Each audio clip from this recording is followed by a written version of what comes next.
6일 민주평화통일자문회 LA협의회 사무실에서 21기 이용태 회장과 20기 이승우 회장의 신 구회장의 업무 인수인계를 진행했습니다. 이용태 신임 회장은 의장인 윤석열 대통령의 남북 평화통일 정책을 적극 수용할 것을 다짐했습니다. 이승주 기자가 전해드립니다. 또 이용태 회장은 20기에서 추진했던 청소년 대상, 주니어 평통활동 등을 적극 지원하여 차세대 평화통일 세미나를 전폭 지원할 것이며 탈북동포 지원 사업도 병행해서 지원해 나갈 방침이라고 밝혔습니다. 또한 이 회장은 미국 주류사회에서 활동하고 있는 정치인을 대상으로 민간 공공외교 활동을 펼칠 것이며 한반도 통일 전문가를 초청해 한반도가 처한 정세와 국제정세를 인식할 수 있도록 세미나를 개최할 것도 사업계획에 포함할 것이라고 밝혔습니다. 한편 21기의 보수와 진보의 인선 문제가 편향적으로 선출된 것에 대해서 이용태 회장은 본인의 임명이 상당히로 길어져 전임 회장인 20기 이승우 회장이 인선에 총괄적으로 담당해 본인은 이번 21기 인선에 대해서는 아무런 영향을 끼칠 수 없었다고 밝혔습니다. 잠시 신임 이용태 회장의 이번 21기 자문위원 인선 문제에 대해서 들어보겠습니다. 그 질문은 제가 연설할 수 있을 것 같습니다. 그 21기 평통 의원은 사실 숫자가 좀 모자랐어요. 그래가지고 더 추가로 시간도 더 줘가지고 더 인선을 했고, 그 다음에 21기 평통 임원들을 보수 쪽에서 심사를 한 게 아니고요. 20기 평통 회장님이 심사를 하셨습니다.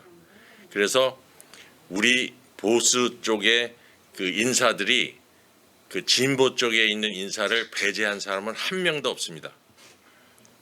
그러니까 그거는 좀 오해하신 것 같고요. 그 다음에 그 배제된 사람들은 옛날에 무슨 문제가 있었던 사람들만 배제가 됐다고 저는 들었어요. 저는 요번 21기 평통의원 심사에 가담을 안 했습니다.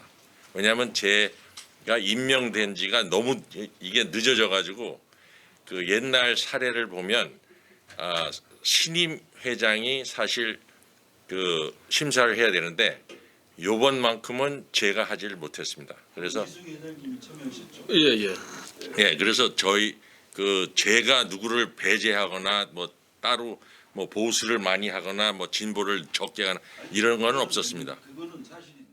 일반적으로 자문위원 인선은 신임 회장이 담당하여 인선을 하는 것으로 되어 있으나 이번 21기의 인선은 전임 회장이 인선하여 앞으로 이번 인선 문제에 대해서 LA 한인사회 내에서 문제가 될 소지가 있습니다. 한편 LA 평통 21기 자문위원 출범식은 10월 31일 개최할 것으로 알려졌으며 이번 주 안으로 부회장 7명, 감사 2명, 11개 분과위원장 등 회장단 구성을 마무리할 예정입니다. 이상 KUMC TV 이승주였습니다.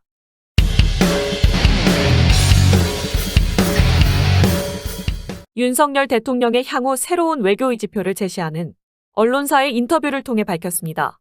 윤석열 대통령이 5일 인도네시아 현지 언론 인터뷰를 통해 이제 한일중 3국의 협력 활성화에 최선을 다할 때라고 말했습니다. 전날 AP통신과의 인터뷰에서 북핵 문제에 대한 중국의 역할론을 제기한 데 이어 이틀 연속 중국을 직접 언급해 눈길을 끈다고 보도했습니다. 대통령실은 이날 이 같은 내용이 담긴 윤 대통령 서면 인터뷰가 아세안, 한국은 서로에게 이익이 되는 파트너라는 제목으로 인도네시아 언론 콤파스에 보도됐다고 밝혔습니다. 다보나 기자가 보도합니다. 대통령실에 따르면 콤파스는 매일 50만 부를 발행하는 인도네시아 최대 일간지입니다. 인터뷰에서 윤 대통령은 순방 기간 중 아세안 플러스 3 의장국으로서 한일 중 3국과 아세안 사이의 정상회담을 주재한다는 점을 거론하며 이제 한미일 협력과 마찬가지로 한일 중 3국 사이의 협력도 다시 궤도에 올려놓아야 한다고 강조했습니다. 윤 대통령은 이를 위해 한국은 아세안 플러스 3 조정국으로서 최선을 다할 생각이라며 동북아 3국의 협력이 다시 활기를 찾으면 아세안 플러스 3도 더 큰 동력을 얻을 것이고 이는 아세안 중심성을 강화할 것이라고 말했습니다. 윤 대통령은 아세안과의 협력을 강화하는 방법론으로도 그동안 부각해온 자유, 인권, 법치 중심의 보편 가치 연대를 내세웠습니다. 윤 대통령은 한국은 단기간 내 경제 발전을 이루고 자유, 인권 법치를 바탕으로 성숙한 민주주의를 성취했다며 이러한 경험을 아세안 국가들과 공유하고자 한다고 말했습니다. 그러면서 경제, 사회 분야는 물론 해양안보, 사이버안보, 방산에서도 호혜적인 협력을 확대할 것이라며 이번에 한국의 IT 기술에 기반하는 미래 협력 사업을 제안할 텐데 이는 한 아세안 연대 구상의 좋은 협력 사례가 될 것이라고 자신했습니다. 이어 윤 대통령은 아세안을 대상으로 하는 공적 개발 원조 ODA 규모를 2027년까지 2배로 늘리겠다고 약속했습니다. 윤 대통령은 한 아세안, 한 메콩, 한 BIMP, EAGA 등 각각 협력기금에 대한 한국의 연간 기여를 늘리겠다며 아세안 국가들도 각종 정책 개선과 혁신을 추진하고 개발협력 사업의 효율성을 제고하기 위해 한국과 긴밀히 협력해달라고 말했습니다. 한편 윤 대통령은 인도네시아를 포함한 아세안 국가들에게 북핵 문제에 공동 대응해달라고 촉구하기도 했습니다. 윤 대통령은 한국과 아세안은 규칙 기반 국제 질서의 중요성을 공유하고 있다며 인도, 태평양 지역의 평화와 안정은 국제사회 전체의 평화와 안정과 직결되는 문제라며 날로 고조되는 북한의 핵미사일 위협은 아세안 국가들에게도 실존적인 문제라고 지적했습니다. 그러면서 이럴 때일수록 한국과 아세안이 단합해 단호하게 대응하고 북한의 비핵화를 위해 긴밀히 공조해야 한다고 호소했습니다.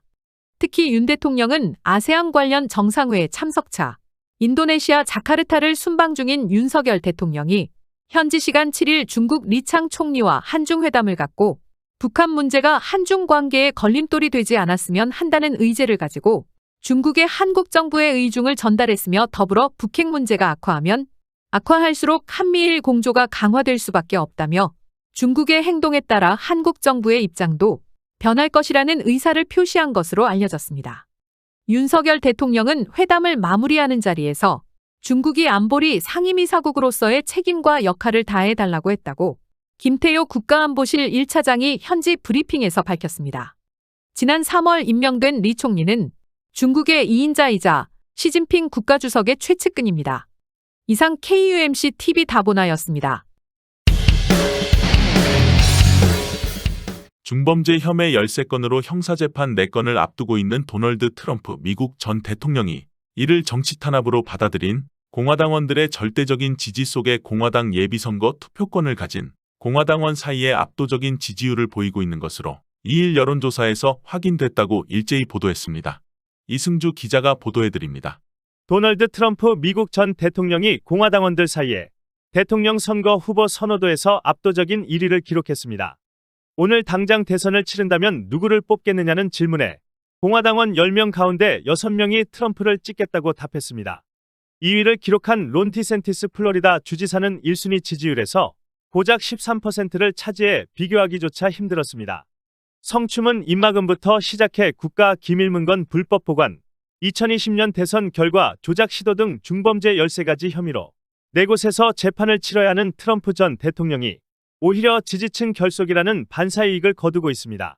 월스트리트저널은 2일 자체 여론조사 결과 트럼프가 당면한 4건의 형사재판에도 불구하고 공화당원 59%가 트럼프를 지지하고 있다면서 이 가운데 절반은 기소가 그를 지지하는 동력이 됐다고 전했습니다. 공화당 대선 후보 경선이 후보 2명으로 축소될 경우 트럼프를 제칠 후보는 아무도 없다는 뜻입니다. 공화당 예비선거인 프라이머리 때 투표권이 있는 당원 가운데 59%가 트럼프 지지 의사를 밝혔습니다. 지난 4월 조사 당시에 비해 트럼프 지지율은 11%포인트 높아졌습니다. 트럼프 대안으로 부상하며 인기가 치솟았던 디샌티스 플로리다 주지사는 트럼프 기소가 잇따르는 동안 오히려 지지율이 폭락했습니다. 24%이던 지지율이 거의 반토막이 나며 13%로 추락했습니다. 트럼프와 디샌티스 간 지지율 격차는 4월 조사 이후 거의 2배 가까이 벌어져 지금은 46%포인트 격차로 확대됐습니다. 트럼프를 제외하면 2위 지지율이지만 트럼프와 비교하기 어려울 정도로 격차가 벌어졌고 3위 지지율 후보인 니키 헤일리 전 유엔 대사 지지율 8%와 고작 5%포인트 차이밖에 나지 않습니다. 트럼프를 빼면 나머지 후보들의 지지율이 도토리 키재기라는 뜻입니다. 트럼프는 현재 2020년 대선 결과 조작 시도 재판 2건을 포함해 모두 4건의 형사재판을 앞두고 있지만 공화당 예비경선 투표권을 갖고 있는 공화당원 60% 이상이 이 같은 기소를 오히려 정치적 탄압으로 보고 있습니다. 이들은 기소가 정치적인 동기에서 비롯됐으며 재판에서 결국 무죄가 나올 것으로 예상했습니다. 특히 78%는 트럼프가 2020년 대선 뒤 취한 행동이 투표 정확성을 확보하기 위한 합법적인 노력이었다고 답했습니다. 그가 대선 패배 결과를 뒤집기 위해 불법적으로 의회를 방해하려 했다는 답은 고작 16%에 그쳤다고 보도했습니다. 또 응답자 절반에 가까운 48%는 기소가 내년 대선에서 그에게 투표할 동기가 됐다고 답했습니다. 기소로 인해 그를 찍지 않겠다는 답은 16%에 불과했을 뿐입니다. WSJ 설문조사에서 내년 대선 구도는 2020년에 그랬던 것처럼 트럼프와 조 바이든 대통령의 맞대결 양상을 보일 것으로 예상됐습니다. 제3후보가 끼어들 틈이 없었다고 전문가는 전망했습니다. 응답자 40%는 트럼프를 지지했고 39%는 바이든을 찍겠다고 답했습니다. 녹색당의 코넬 웨스트, 자유의지당의 라스 맵스테드 후보를 지지한다는 답은 합해서 3%에 그쳤을 뿐입니다. 그러나 유권자 17%는 아직 결정하지 못했다고 답했습니다. 트럼프와 바이든 간 맞대결에서는 트럼프와 바이든 지지율이 동률을 기록했습니다. 각각 46% 지지율을 얻었습니다. 이 맞대결 구도에서는 지지 후보를 정하지 못했다는 답이 8%에 그쳤습니다.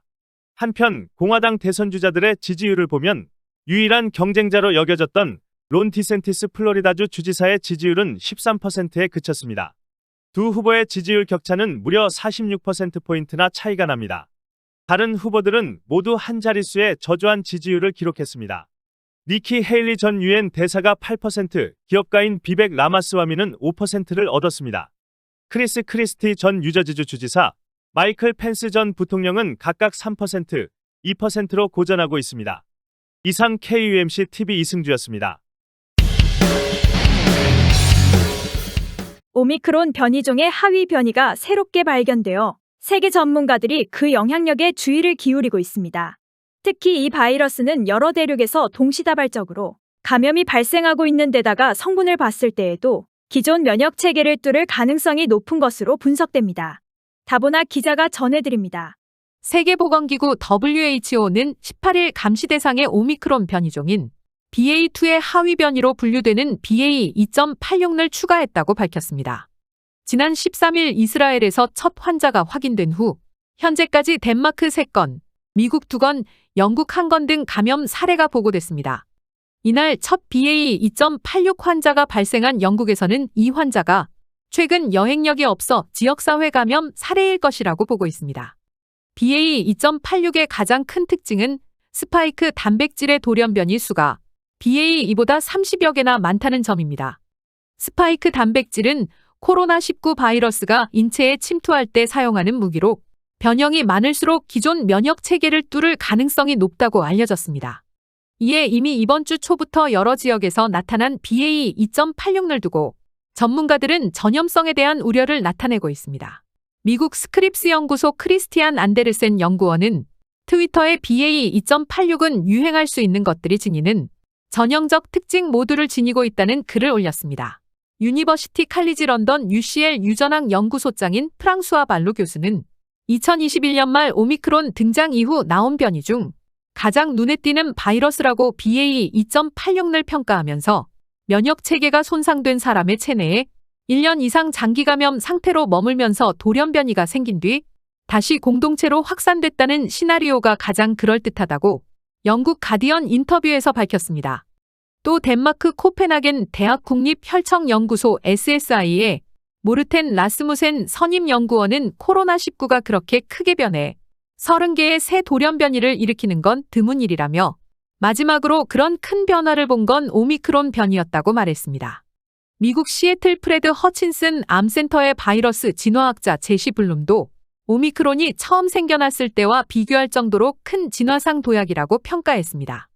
다만 실제 BA.2.86의 전염성과 위험성 등을 평가하기까지는 몇 주가 걸릴 것으로 보입니다.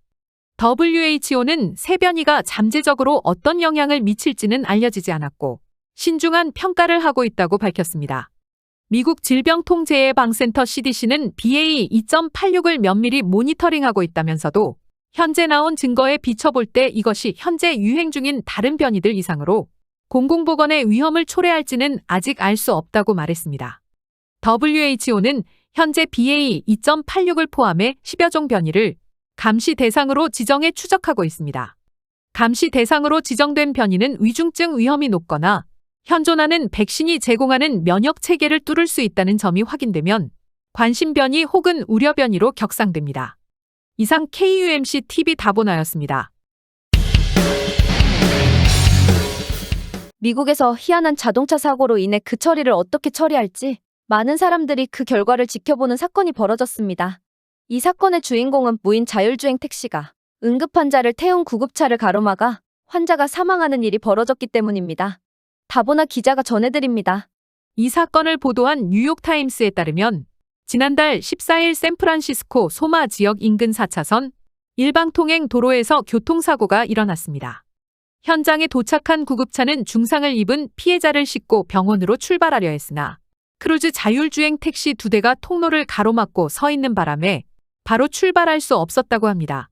이 크루즈는 무인 택시를 운영하는 제네럴 모터스사의 자회사입니다. 가장 큰 문제는 차를 비켜달라고 해도 운전자가 없기 때문에 그럴 수 없는 것입니다. 출발이 지연된 구급차는 결국 다른 차선에 있던 경찰차가 이동하고 나서야 겨우 병원으로 갈 수 있었다고 보도했습니다. 구급차는 사고 지점에서 약 3.8km 떨어진 저커버그 샌프란시스코 종합병원으로 이송됐는데 환자는 도착 후 약 20에서 30분 만에 사망했습니다. 샌프란시스코 소방국은 보고서에 이 같은 내용을 담았으며 무인 택시로 인해 피해자 운송과 치료가 지연됐다고 밝혔습니다. 반면 크루즈 측은 자사 택시의 책임이 아니라는 입장입니다.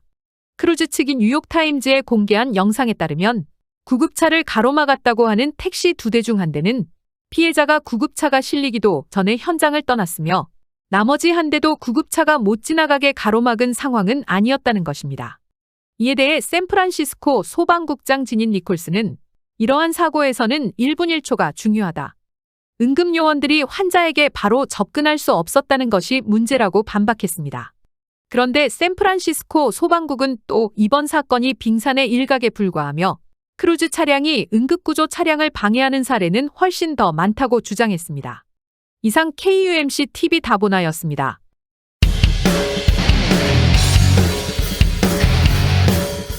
우리가 일반적으로 비 올 때 치는 번개는 하늘에서 땅으로 내리치는 것으로 알려졌으나 푸에르토리코에 거주하는 한 사진 작가는 하늘 위로 뻗어나가는 번개 모습을 포착한 사진을 공개해 많은 사람들의 주목을 받고 있습니다.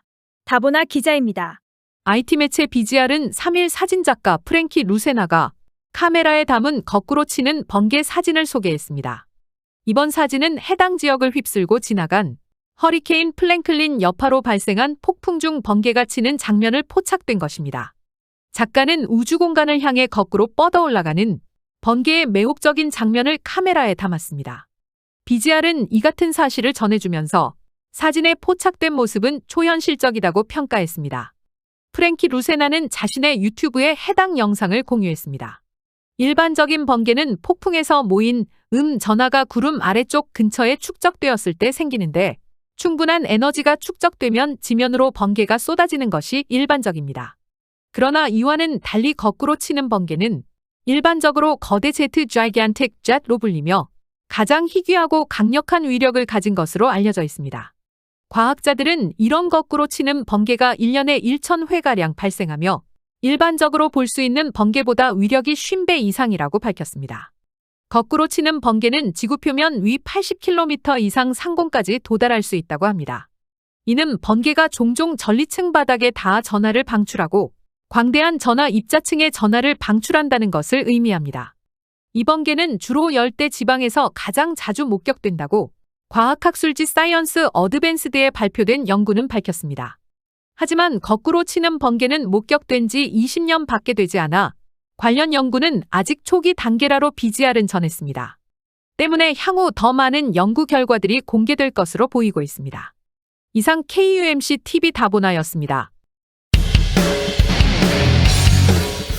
우리가 일반적으로 비 올 때 치는 번개는 하늘에서 땅으로 내리치는 것으로 알려졌으나 푸에르토리코에 거주하는 한 사진 작가는 하늘 위로 뻗어나가는 번개 모습을 포착한 사진을 공개해 많은 사람들의 주목을 받고 있습니다.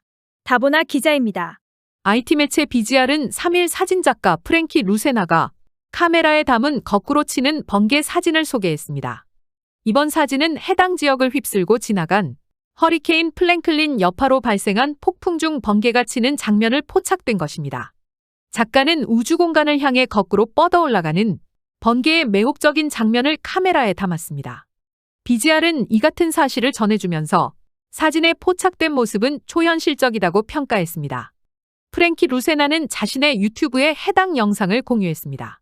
일반적인 번개는 폭풍에서 모인 전하가 구름 아래쪽 근처에 축적되었을 때 생기는데 충분한 에너지가 축적되면 지면으로 번개가 쏟아지는 것이 일반적입니다. 그러나 이와는 달리 거꾸로 치는 번개는 일반적으로 거대 제트 gigantic jet로 불리며 가장 희귀하고 강력한 위력을 가진 것으로 알려져 있습니다. 과학자들은 이런 거꾸로 치는 번개가 1년에 1,000회가량 발생하며 일반적으로 볼 수 있는 번개보다 위력이 50배 이상이라고 밝혔습니다. 거꾸로 치는 번개는 지구 표면 위 80km 이상 상공까지 도달할 수 있다고 합니다. 이는 번개가 종종 전리층 바닥에 닿아 전하를 방출하고 광대한 전하 입자층의 전하를 방출한다는 것을 의미합니다. 이 번개는 주로 열대 지방에서 가장 자주 목격된다고 과학학술지 사이언스 어드밴스드에 발표된 연구는 밝혔습니다.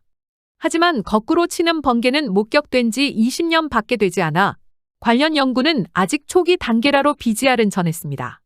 때문에 향후 더 많은 연구 결과들이 공개될 것으로 보이고 있습니다. 이상 KUMC TV 다보나였습니다. 여러분, 서울 시내 한복판 지하에 누가 건설했는지 모를 지하 공간이 있다는 사실 알고 계셨습니까? 서울시청 앞 서울광장 13m 아래 40년 동안 숨겨져 온 지하 공간 1000평이 모습을 드러냈습니다. 폭 9.5m, 높이 4.5m, 총 길이 335m에 달하는 거대한 공간은 전국 최초로 조성된 지하상가 시티스타몰 아래 지하철 2호선 을지로 입구역 시청역 선로 위에 자리 잡았습니다. 다보나 기자가 전해드립니다. 위로 근대 배수로가 지나고 있어 동굴에서나 발견되는 종유석이 자라나고 지하철 때문에 4에서 6분마다 80데시벨의 소리가 크게 들리기도 했습니다. 언제 무슨 용도로 만들어졌는지 아직 밝혀지지 않은 장소이기에 더욱 비밀스럽고 색다른 느낌이었다고 참가한 시민들의 소감이었습니다. 서울시 관계자는 높이가 다른 지하철 2호선 시청역과 을지로 입구 역을 연결하기 위해 만들어진 공간으로 추측하고 있다고 말했습니다. 시청역 등 지하철 역사 혁신 프로젝트로 추진할 것이며 서울시는 오는 8일부터 23일까지 이 비밀의 공간을 시민들에게 공개한다고 5일 밝혔습니다. 이번 사업은 지역 특성과 트렌드를 반영해 지하철역 자체를 도심 속 명소로 만드는 지하철 역사 혁신 프로젝트의 일환입니다. 지금까지 이동수단으로 쓰여온 지하철역을 시민과 관광객이 즐기고 머물 수 있는 소프트웨어로 활용한다는 취지입니다. 지하철 역사 혁신 프로젝트는 역 전체를 러너 스테이션으로 조성하는 여의나루역, MZ세대 거리문화 성지로 변화하는 신당역, 이색 스포츠 체험이 가능한 공간 문정역과 시청역 등 총 4곳에서 진행됩니다. 서울시 관계자는 특히 시청역은 서울의 중심이자 시민의 애환과 삶이 스며 있는 도심 거점으로 시민 아이디어와 제안을 참고해 용도를 정하고 사업화한다는 계획이라고 말했습니다. 공모전으로 활용 방안 모색 후 시청역 지하 공간을 둘러볼 수 있는 코스는 서울시청 시민청을 시작으로 시티스타몰과 숨은 공간을 통해 시청역과 도시건축 전시관 코스며 누구나 참여할 수 있다고 합니다. 참여 시민들은 서울시청 지하 시민청에서 지하 공간 탐험 배경과 안전교육을 받고 시티스타몰과 을지로 입구역을 통과해 지하 2층으로 내려가 본격적인 탐험을 시작하게 됩니다. 한편 서울시는 이 공간을 어떻게 활용할지 시민들의 아이디어와 제안을 접수하며 8월 6일부터 내달 10일까지 진행합니다. 시는 이번 공모전을 통해 서울광장과 지하 공간의 창의적 수직 연결하며 시청역, 숨은 공간을 위시한 을지로 입구 역의 효율적 수평 연결과 독창적 지하 공간 조성 등 시민들이 최대한 누리고 즐길 수 있는 기발한 공간 활용 방안을 기대하고 있습니다. 홍성기 서울시 미래공간기획관은 상상조차 못했던 서울광장 아래 지하 공간을 눈으로 확인하고 걸으면서 도심 속 숨겨진 이야기와 역사를 확인할 수 있는 기회라며 시청역을 비롯한 도심 속 지하를 시민들의 라이프 스타일을 반영한 공간으로 조성해 서울의 새로운 매력 콘텐츠로 발전시키겠다고 말했습니다. 이상 KUMC TV뉴스 다보나였습니다. 지금까지 저희 KUMC TV뉴스를 시청해주신 시청자 여러분 감사합니다. 구독과 좋아요 그리고 알림까지 설정해주시면 저희들이 뉴스 제작에 큰 힘이 되어 주십니다. 다음 방송 시간까지 건강하시고 안녕히 계시기 바랍니다. 감사합니다.